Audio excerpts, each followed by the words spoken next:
E eis que Cabral, na sua rota, eles passam por muitas dificuldades e alcançam as terras de Santa Cruz.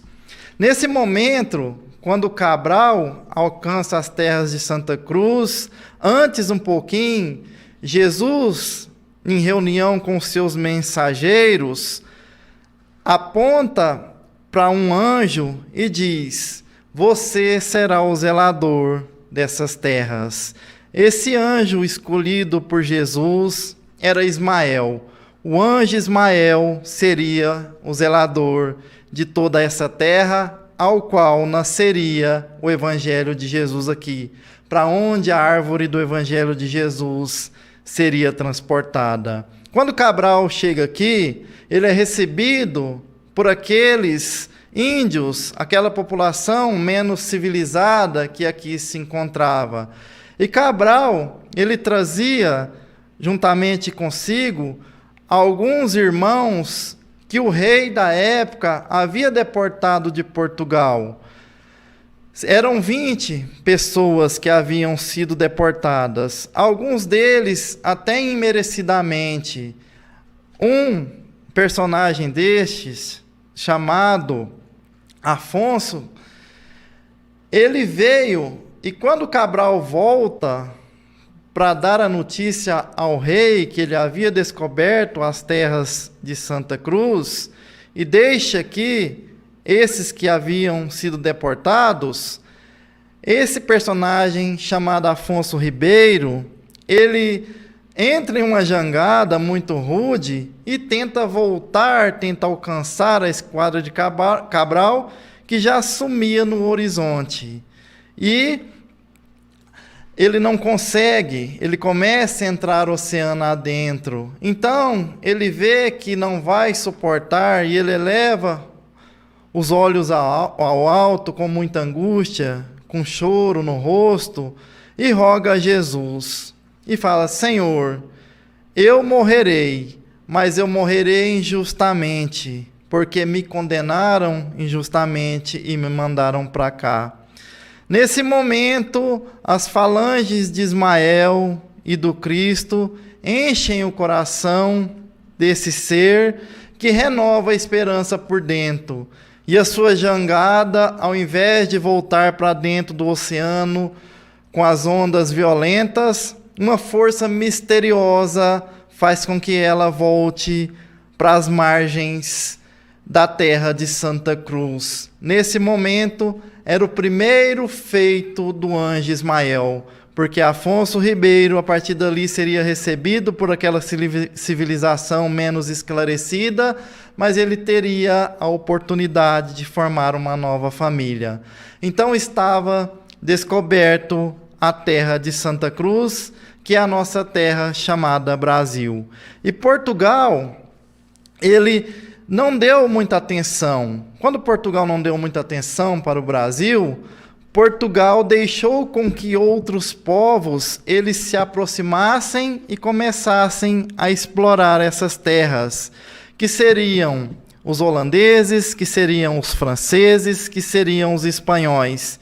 Então há uma mistura de todas as raças. E eis que nas falanges do espaço, Ismael se reúne com Jesus novamente e diz para Jesus: Mestre, é necessário que nós enviemos mensageiros do alto para que possam nos ajudar, para que sua mensagem do Evangelho possa prosseguir dentro das terras de Santa Cruz. Então, Jesus escolhe alguns, dentre eles José de Anchieta, Padre Manuel da Nóbrega, e esses vêm ao Brasil em nome do Cristo. O Brasil já estava, nesse momento, com Dom João III. Dom João III, ele tem a infelicidade de implantar a Inquisição. Então, quando Dom João III implanta a Inquisição, Dom João III acarreta para Portugal muitas coisas difíceis. Portugal ele entra num estado de decadência. Então, Portugal ele passa a ter não muito controle das terras de Santa Cruz, e essas terras elas continuam a ser atacadas por outras raças, por outros exploradores. Por isso o Brasil sofreu muito.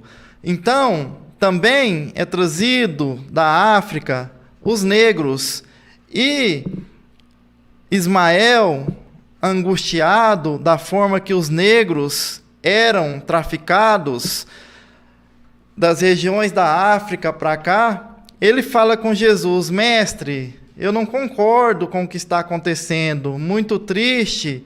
Ele diz a Jesus, e Jesus diz a ele: Ismael, acalma o seu coração, pois é necessário que seja assim. Nas leis de Deus, nada é por acaso. E todos esses que estão indo para a terra de Santa Cruz são aqueles mesmos anteriormente que participaram do grande Império Romano, são aqueles mesmos padres antigos, aqueles mesmos que transviaram os meus ensinamentos, e agora, através do sofrimento, eles se renovam com a lei de Deus. É importante dizer que são através deles que a sustentabilidade do meu evangelho conseguirá ir adiante. Essa raça negra é aquela que mais colaborará para que o meu evangelho siga adiante. Então Ismael, novamente, ele se enche de energia, se sente o coração agradecido e volta para suas atividades, para proteger e orientar espiritualmente na terra de Santa Cruz. Lembrando, meus irmãos e minhas irmãs, que existem muitas passagens de vários reis de Portugal nesse período. Existem também a invasão dos holandeses, que Jesus permite que ela venha, para que se pare com a matança através dos indígenas. Portugal chegou aí a prender 7.000 indígenas. Então existia muito sofrimento, e Jesus faz com que os holandeses venham, porque os holandeses se afinizaram com os índios, e naquele momento para um pouco de todas as atrocidades que estavam acontecendo. Então, passado todos esses reis, a partir de agora entraremos em um período ao qual nós falaremos aí do nascimento também do Evangelho de Jesus dentro da terra de Santa Cruz, ou seja, do Brasil. O Brasil, ele precisava de já criar a independência de Portugal. E essa ideia, ela já nascia aqui, aqueles que estavam. Então, Ismael mais Jesus, eles falam que está próximo ao Brasil ter a independência de Portugal. Nesse instante, nós temos a Inconfidência Mineira. A Inconfidência Mineira é aquela ao qual os estudantes estudavam na Europa e não concordavam com o que acontecia aqui no Brasil, eles serem colônia de outro país. Então, em um deles, chamado Tiradentes, lutou muito para que a independência acontecesse. E nesse momento, Tiradentes, com mais 10 estudantes, eles são condenados. Quem era o rei na época não era rei, era Dona Maria, ao qual também teve um reinado decadente de Portugal. Mas Dona Maria, quando foi Tiradentes e os seus amigos condenados, ela resolve e daí a carta de abdicação, né? Ou seja, ela deixa de condenar 10 daqueles e só fica Tiradentes condenado. Tiradentes que lutaram aí pela independência do Brasil. Então, quando Tiradentes ele é esquartejado, os anjos de Ismael o recolhem antes mesmo que ele sentisse toda a dor. E Ismael diz para ele: meu irmão, você agora reajusta com a lei de Deus, ao qual você fez algo errado em uma época anterior, no período da Inquisição. Estar ali, Tiradentes, quites com a lei de Deus. E continua o período histórico.